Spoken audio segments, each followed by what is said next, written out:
Open your ride app and look at the map. It's Friday night in a big city. 10,000 drivers are online, drifting through the streets around you. One of them is 200 meters away, idling at the corner. You tap request, and Uber sends you a different car, one that's farther away, on purpose. Because the thing almost everyone believes about this app is wrong. Uber does not look for the nearest driver. It never did. What actually happens in the few seconds after your tap is stranger and much smarter. So follow that one tap through Uber's machine, from the moment your thumb lifts to the moment a driver's phone lights up. Along the way, why the nearest car keeps losing, why Uber wrapped the entire planet in hexagons, and why exactly 12 of those cells are not hexagons at all and were deliberately hidden in the ocean. And one question worth sitting with, if the data center running your trip dies while you're on the highway, why does your ride just keep going? Start with what Uber knows before you ever touch the screen. Every driver who's online is carrying a phone, and that phone reports its GPS position roughly every 4 seconds. That figure comes from the talk Uber's chief systems architect gave in 2015 when the company rebuilt its dispatch system. Now multiply one little ping by every online driver in every city around the clock. The supply side of Uber isn't a list of cars. It's a fire hose of locations that never shuts off, and the 2015 redesign was sized to absorb about 1 million location writes per second. Feel the size of the machine drinking from that fire hose. By Uber's own account from 2021, its fulfillment platform serves more than 1 million concurrent users, handles billions of trips a year across more than 10,000 cities, and runs billions of database transactions every single day. And every one of those trips begins the way yours does. One tap, one rider, and one question that sounds easy and absolutely is not. Which drivers are near this person right now? Here's why it's hard. GPS gives every driver a latitude and a longitude, 2 precise little numbers floating in space. Now try answering who's near me with those. Nothing about a driver's coordinates tells a computer they're 3 blocks from you and not in another city entirely. You'd have to compute the distance to every single driver, one by one, and then do it all again 4 seconds later because they've all moved. Per tap, per rider, per city. That's an ocean of wasted math. What Uber needed was for geography itself to become an address. So here's the first big trick. Chop the map into cells and file every driver under the cell they're standing in. When Uber rebuilt Dispatch in 2015, a system they called Disco, it used a grid from Google called S2 with cells a few square kilometers each. As every ping lands, it gets stamped with the ID of its cell, and that cell ID does something quietly brilliant. It decides which server owns those drivers. Drivers in your part of town live on one machine.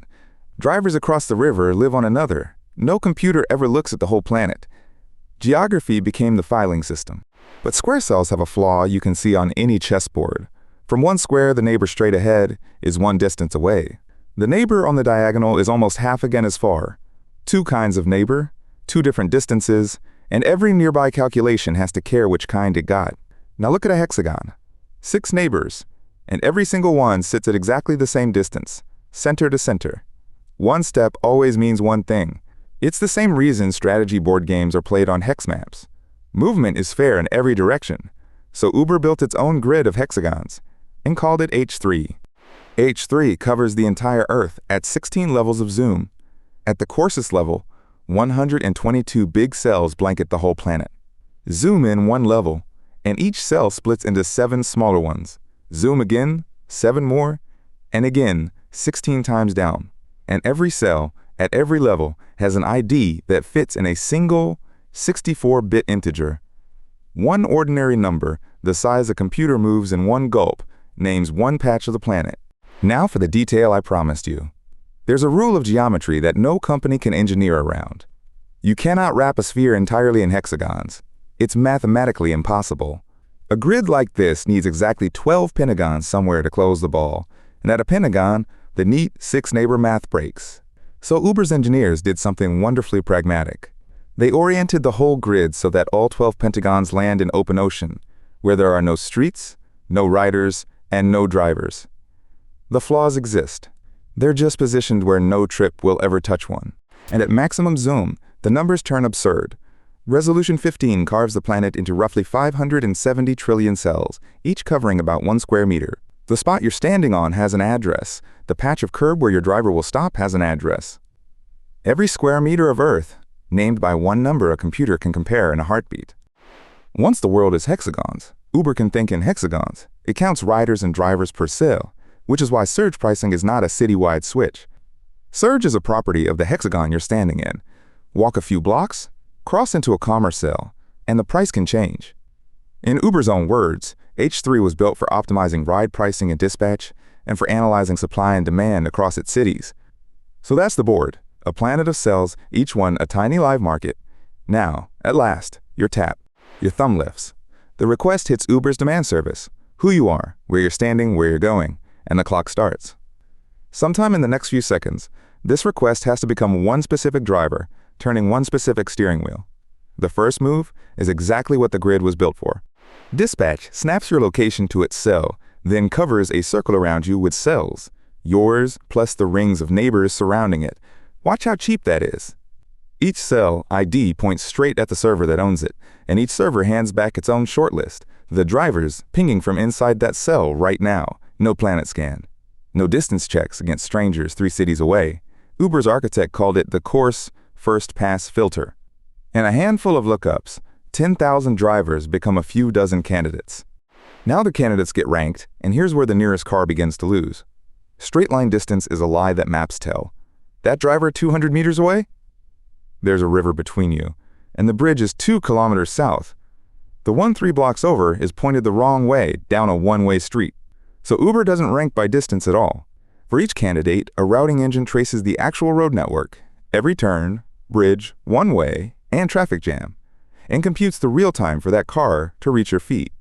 The currency of matching is ETA, the estimated time of arrival, not meters, minutes. Each estimate then gets one final polish. The routing engine is fast, but it's generic. So a machine learning model called DeepETA sits on top of it and corrects the guess, because it has learned, from millions of finished trips, exactly how the engine tends to be wrong on this kind of road at this hour. Uber has described it as the model serving more queries per second than anything else they run, and it has to answer within a few milliseconds. Your tap is standing there waiting. And this ranking has a twist that breaks most people's mental model. A driver who is busy right now can win. Picture 4 blocks away, 30 seconds from dropping off their current passenger. By road time, they'll reach you sooner than the idle driver parked across the river.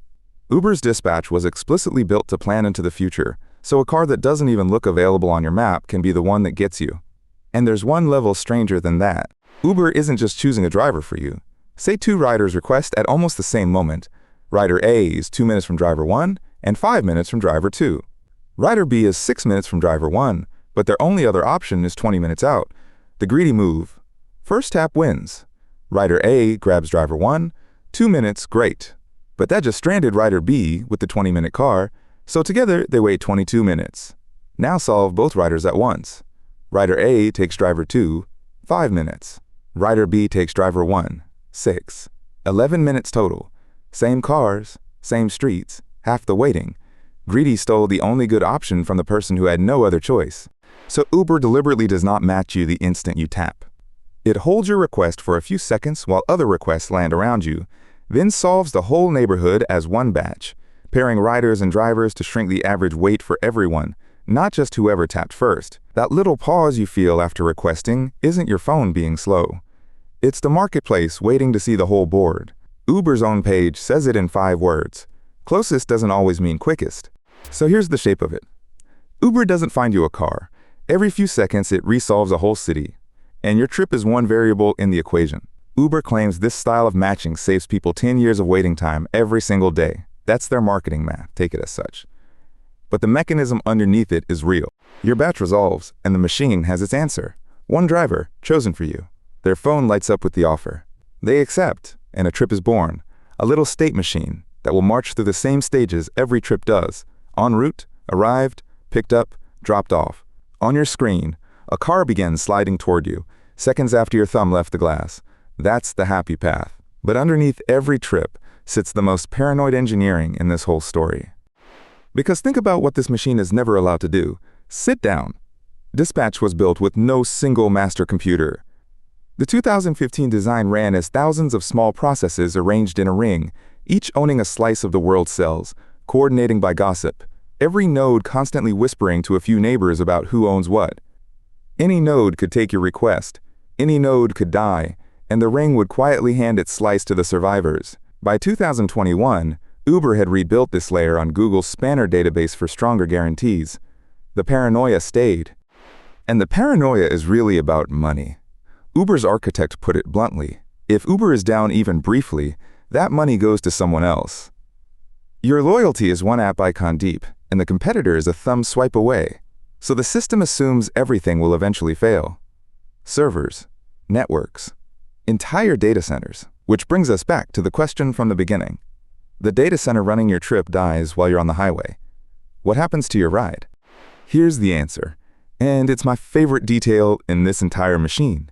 While your trip runs, Dispatch was designed to keep encrypting a small snapshot of it, who, where, and what's left to do, and to push that package down to your driver's phone.